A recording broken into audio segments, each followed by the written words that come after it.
Welcome back to all the crackers in the box. It's been a hot minute since I've been about. Been a little busy, living the life in the real world.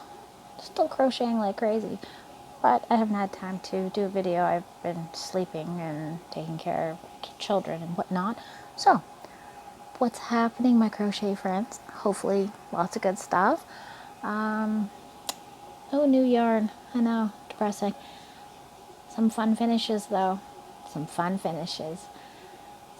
Sit right back and join me and we'll discuss what's new.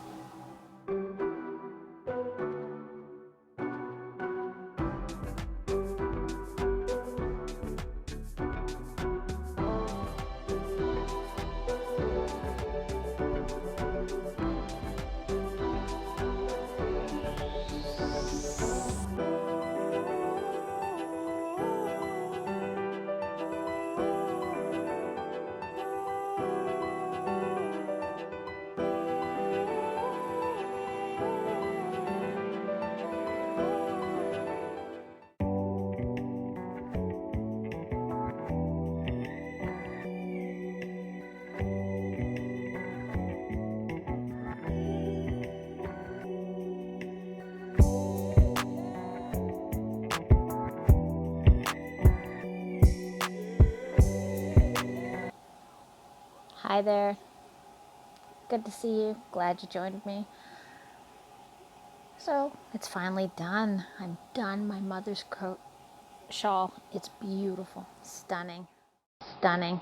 It is almost 1,700 meters of cotton goodness. And I had barely, I'd say, 20 centimeters left of yarn, like not a lot. So it was a photo finish there. I was really feeling it at the end. I gave the yarn to my daughters. They really enjoyed the rainbowy colors, so that was cool. Posted it on Facebook. It's going over like crazy in the Hobbii fan club pages there. A lot of people are asking me where it's from, so ran into a problem with it though. A lot of people are saying they can't find it or they can't find the free copy, because there is a free copy. That's what it is. I got it from the Crochet Witch. I'm just going to move my diffuser here because I think it's blowing right into the camera here. There we go. Maybe I won't look so fuzzy as my husband says. Anyway. So, Calypso is a free pattern on Ravelry. And the thing is that when you put in just Calypso, it ends up showing you like 4 other things. And I guess one of them is no longer available and it's not even the right item. You're looking for Calypso by Jasmin Örnos. And these are the pictures that come with it. Okay, they're blue. It's a beautiful blue shawl.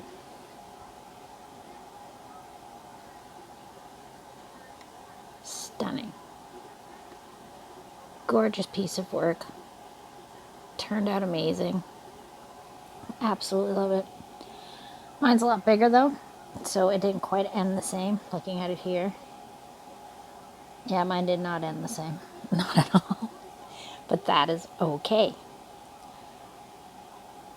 So, highly recommend it. I figured out how to use charts now, so now I'm feeling a lot more confident with a chart. And, oh, pardon me, it's been a couple days since I've been talking too much.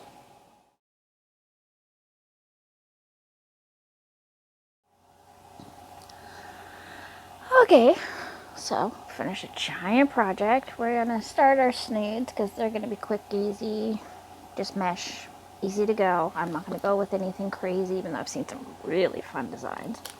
We're just trying them out anyway. So, my next big project is going to be with this great mammoth piece of Sheeple's Whirl Raspberry. Now I'm going to have to turn this into 2 cakes, so this is going to be a long-term thing. This is not something I'm going to be able to work on quick lickety split. However, it is going to be 2 panels for this dress that I'm making, and you turn the panels sideways and you make a bit of a V and you got some straps. It's going to be fairly cute. It's like a bandana dress, so it's an idea that I think is really sweet. I have to decide. The video I got the idea from, that I'm going to be sourcing on here later, is she did one in a granny square, which was really cute, but she did one in a Bag O' Day granny square, which is even cuter, with a yarn very similar to this. So I'm gonna have to decide what I would like better. And I mean, for all I know, I might not have enough, and then I might just have to scrap the whole idea or put in a different yarn in the middle or something. I'll have to see how it goes. I know none of my other cakes I have enough. There's just no way. This is a very large one, and this in particular, a raspberry whirl. Sorry, Sheeple's Whirl, raspberry's the flavor, the color of it, is about 1,000 meters. And I bought these secondhand off a Facebook Marketplace in January as a birthday gift. And so we got 1 3/4 of one. So there's just under 2,000. I'm talking maybe she used 150 of the other one. I know it was not much.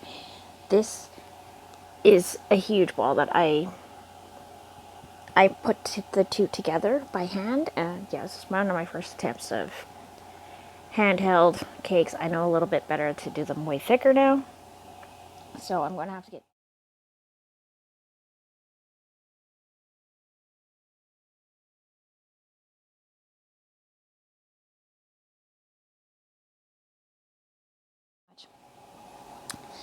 today was reorganized the kitchen day. I went through a cupboard of spices, threw out some really old spices, divided things, moved things, you know, doing the mom thing.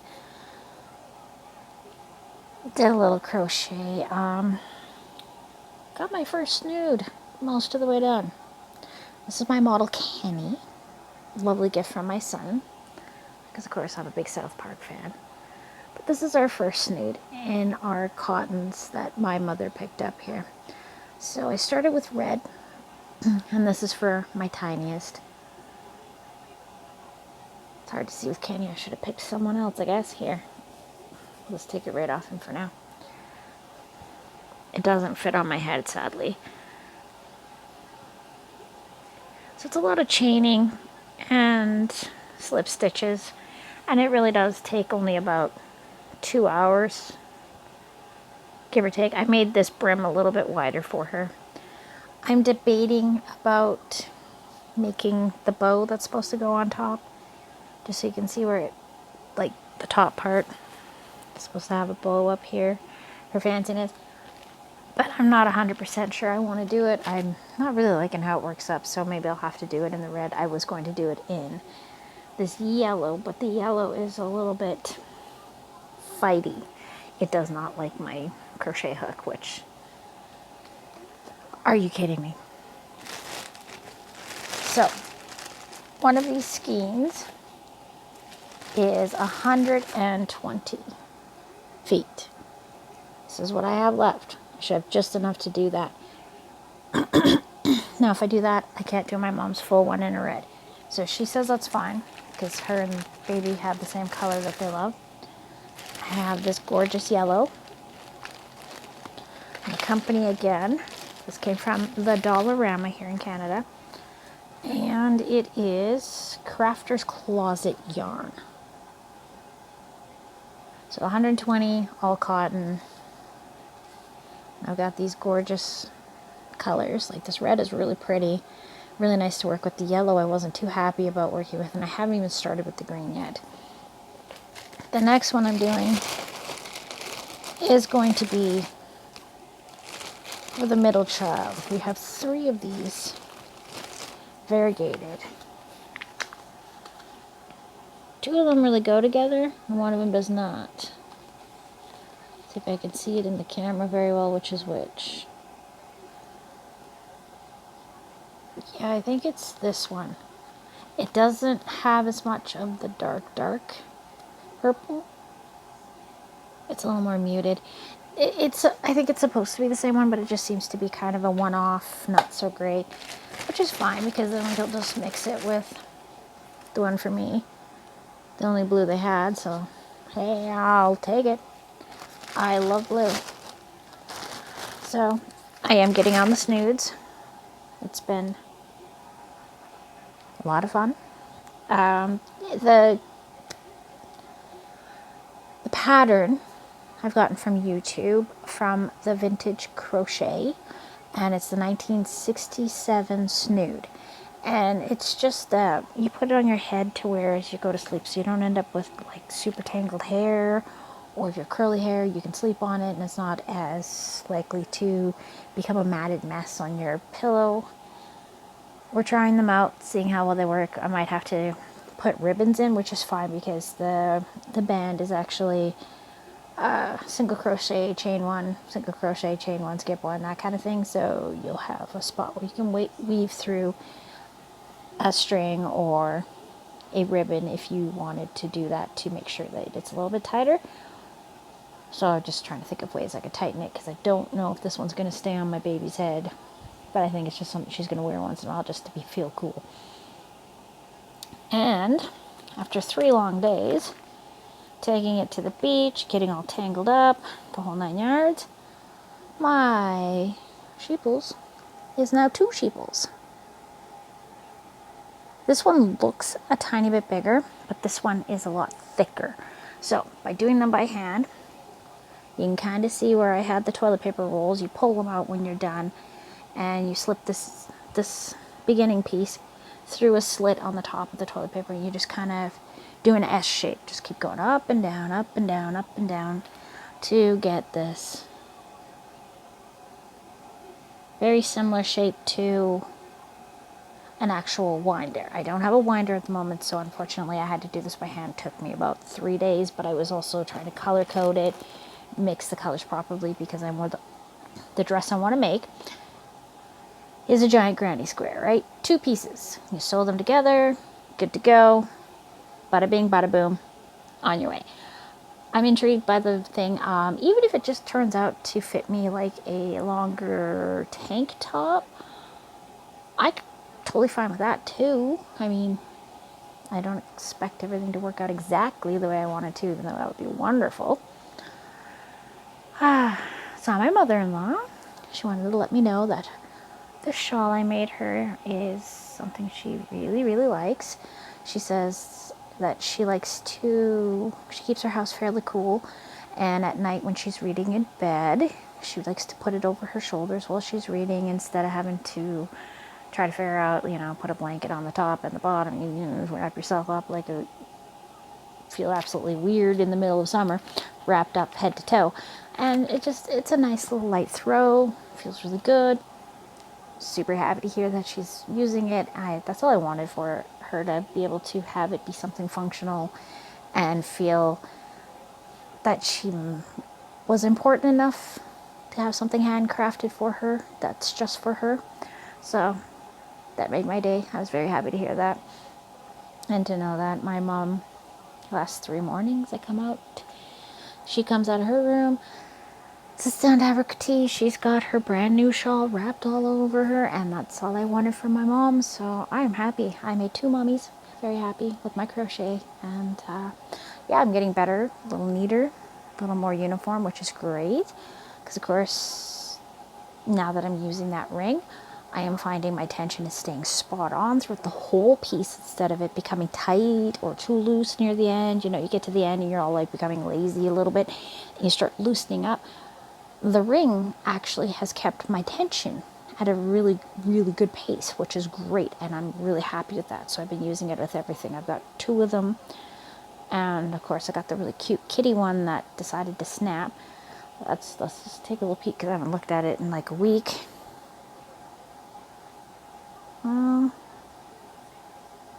That's feeling pretty solid, actually. I might be able to use this guy, but I would have to use it for something, I would have to say super delicate, because that is a super cute little design.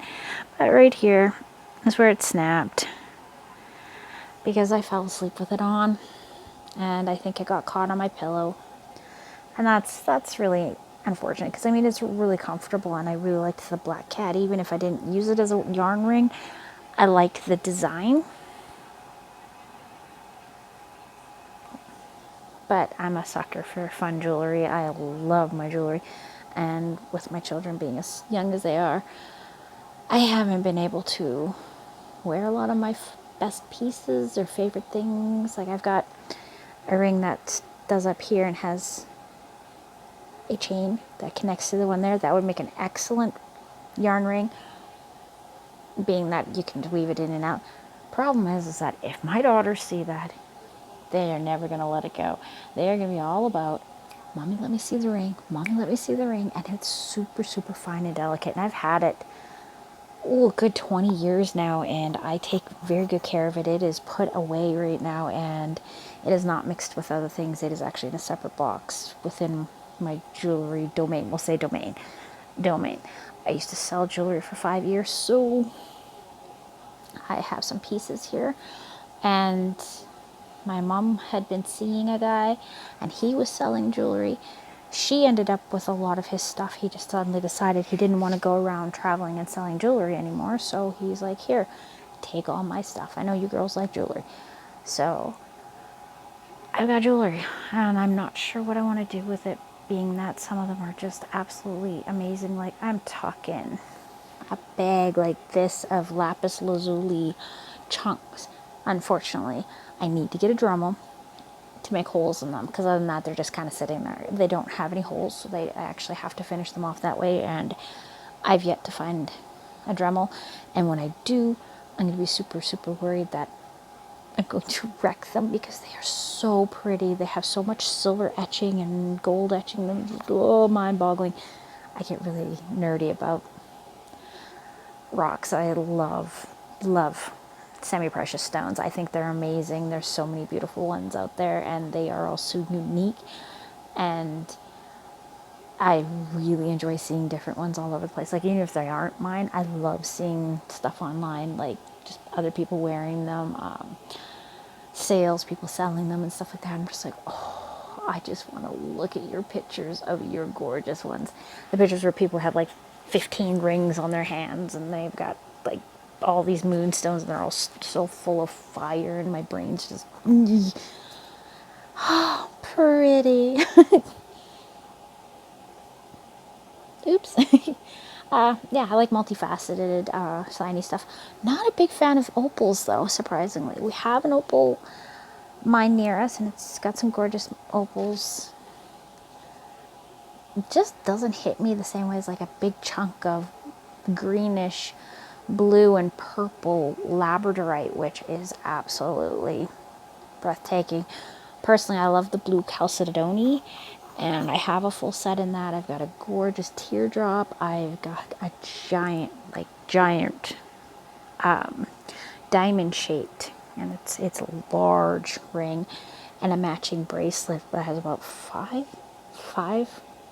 big stones. Gorgeous baby blue, a little bit of swirling, and they've aged a little bit because I've had them for so long, and I've worn them out, and some of them have gotten a little bit sunspotty, which is the same thing you have to worry about with rose quartz. They can fade if they're out in the sun too often and too long. So I've got these little heart-shaped rose quartz that I don't like to wear out too often. I see people hang them from the window, and I just like, you're going to lose your rose. The rose is such a delicate hue, and it is actually, the sun can actually really, really wreck it. But I do have some really fun jaspers and tiger's eye, iron tiger's eye, which is phenomenally gorgeous. Pitch jasper. I got about 4 different jaspers, and one of them is a pitch jasper, which is, it looks like it came off of a cave wall where somebody had been painting on it, and it's just really fascinating and neat. Each piece is just so unique, just like anything I've seen anyone crochet. That is one thing that attracted me to crocheting and the fiber arts in general, is like, you can take a pattern, you can make it, but there's a good chance that it's not going to be exactly the same. It's the stitching's not going to be the same, the tension's not going to be the same. You might not use the same type of material. You may decide that I'm done here. I'm going to cut off this thing. I'm not going to go these extra 4 rows, or I'm going to go make this thing longer. I'm going to do this. I'm going to do that. I'm going to change this neckline. Like, there are 1,000 things that I've seen people do that are so different. And I just see people building on each other's ideas. And that really excites me, because you see a lot of, like, I don't want to say it in a bad way, but I see a lot of backbiting with, oh, you stole my pattern and stuff like that. And that's really sad to see. And I get really excited when I see other people saying, oh my gosh, dude, you added to that. That was amazing. Thank you so much. That is such a great idea. And it's just, that is what I really thrive on. I really thrive on people doing the back and forth stuff. Some of my videos, I've used some music. And this music comes from a website where people are doing shareware, I think they call it. I think it's called shareware. Something that along that line, where somebody puts out a bit of music or a picture or this or that, and they put it there and say, everyone can use this. Everyone can add to it. So you could take this and you could add like your own lyrics, or you could add like, oh, a little drum beat here or something, and just add it to it. And you could even like put it back, as long as the people there know that you've added to it, and they can keep going. Like, it can go back and forth. I've heard of people going back and forth with music quite a bit, and it's actually super neat. And stories, I like those too. I like it when you get people that are writing stories together. Those are fun. Those are fun to read, because you get these different narrated voices, and you can tell when it switches, and it's actually pretty fun. I spend a lot of time alone. Can you tell? No, I'm just kidding. I'm just kidding. My kids are young. So those are a couple things I've been working on. So mostly I've just been winding the yarn and watching a lot of YouTube. Lots of stuff going on YouTube. A lot of drama.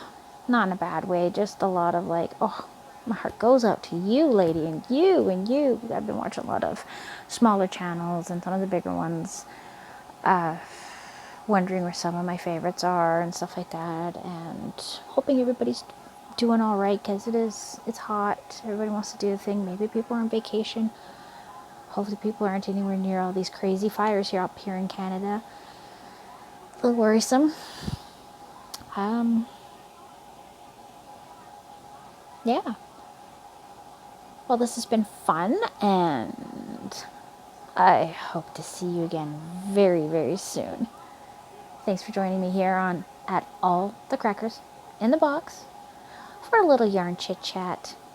Been a little bit too long. Sorry about that. Hopefully I can keep up a little bit better. I doubt it though. Summer vacation is crazy. Have a great day.